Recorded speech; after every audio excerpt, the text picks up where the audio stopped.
নিজ ধর্মের মানুষকে সতর্ক করার কারণে ইসকন থেকে সেই ইমামকে শেষ করে দেওয়ার হুমকি ও পরে গুম করা হয়েছে এবং গতকাল তাকে পঞ্চগড় বর্ডারে শেকলে বাঁধা অবস্থায় পাওয়া গেছে। বিষয়গুলোকে কিভাবে দেখছেন? খুবই দুর্ভাগ্যজনক একটা বাস্তবতা এবং আপনারা সবাই কম বেশি জানেন যে আমাদের দেশে আসলে দীর্ঘদিন পর্যন্ত উগ্র হিন্দুবাদী সংগঠন ইসকন তারা সন্ত্রাসী কর্মকাণ্ড করে আসছে। আমরা মনে করি তাদের যে আমলনামা আমাদের সামনে আছে, ইতিপূর্বে যে আমলনামা আছে, যেমন 2014 সালে তারা ঢাকার স্বামীবাগে তারাবির নামাজে বাধা দেওয়ার জন্য চেষ্টা করেছে এবং তাদের নামে এই অভিযোগটা বেশ জোরালোভাবে উঠেছে। এবং 2016 সালে সিলেটে কাজল শাহ মসজিদে জুমার নামাজ পড়ার সময় লাউড স্পিকারে গান বাজনা বাজায় তারা ডিস্টার্ব করেছে এবং সেই ঘটনায় যারা বিরোধিতা করতে গেছে তাদের উপরে তারা হামলা করেছে সশস্ত্র।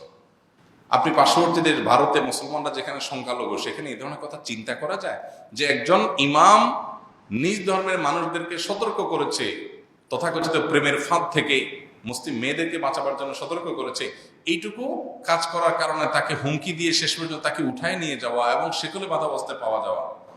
যারা হুমকি দিয়েছে, যাদের নামে যাদের তরফ থেকে হুমকি দেওয়ার চিঠিগুলো সোশ্যাল মিডিয়াতে এসেছে, গণমাধ্যমে উঠে এসেছে, তারা তাকে গুম করে এই জুলুম তার প্রতি করে থাকবে, সেটা খুব স্বাভাবিক। যদিও বিষয়টা তদন্ত করে প্রমাণিত হওয়ার পর আমরা আরো জোর গলায় বলতে পারবো, স্পষ্ট বলতে পারবো, কিন্তু এটা বোঝা যাচ্ছে দিনের আলোর মতো অভিযোগটা অন্তত তোলা খুব স্বাভাবিক।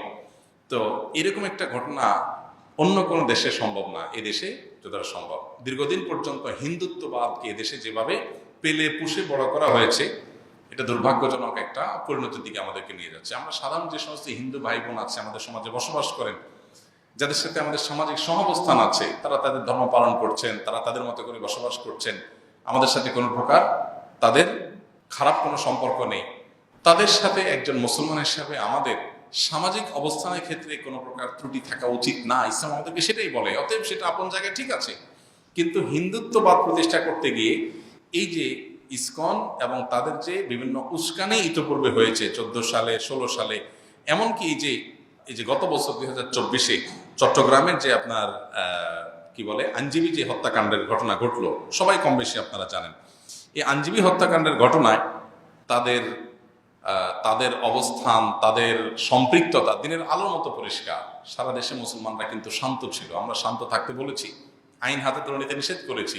আজও পর্যন্ত তার বিচার কিন্তু কার্যকর হয়নি, শাস্তি কেউ পেয়েছে, এটা চূড়ান্ত হয়নি। এটা খুবই দুর্ভাগ্যজনক বাস্তবতা। 2019 সালে চিটাগাংয়ের বিভিন্ন স্কুলে মুসলমান শিশুদেরকে তারা প্রসাদ বিতরণ করেছে, এই বিষয়টি দিনের আলো মতো পরিষ্কার এবং বিভিন্ন নিউজে উঠে এসেছে। এবং তাদেরকে হরে রাম হরে কৃষ্ণ জপতে বাধ্য করার বা তাদেরকে দিয়ে জপানোর এই অভিযোগও তাদের ব্যাপারে উঠেছে 2019 সালে। এরপরে আসুন উগ্র হিন্দুত্ববাদীদের যৌন আগ্রাসন, এটা তো এখন অহরহ। বইতে যে ঘটনা তোলপাড় হয়ে গেল, সে ছেলে এখন গ্রেপ্তার হয়েছে, যদিও তার নামে মামলা হয়েছে, সেখানে মামলার অভিযোগের মধ্যে স্পষ্ট লেখা আছে সে উগ্র হিন্দুত্ববাদী সংগঠন ইসকনের সাথে সম্পৃক্ত।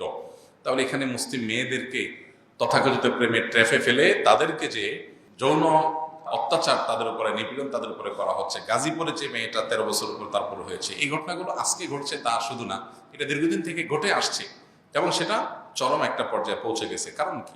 এর অন্যতম বড় কারণ হলো আমাদের দায়িত্বশীল যারা আছে তারা এই বিষয়গুলোকে সিরিয়াসনেসের সাথে মোকাবেলা করেন নাই। সাম্প্রদায়িক সম্প্রীতি এদেশে বজায় থাকুক আমরা চাই, কিন্তু যারা উস্কানিগুলো দেয় তাদেরকে দমন না করে শুধুমাত্র মুসলমানদেরকে শান্ত থাকতে বলা এবং সাম্প্রদায়িক উস্কানি যেন না হয় সেজন্য বলা, এটা হাস্যকর। আপনি এই ইস্যুগুলো বন্ধ করেন, যে ইস্যুগুলো থেকে সাম্প্রদায়িক সম্প্রীতি নষ্ট হতে পারে। এই জন্য সংশ্লিষ্ট কর্তৃপক্ষ তাদের যথাযথ ভূমিকা নিবে, সেটা আমরা প্রত্যাশা করি।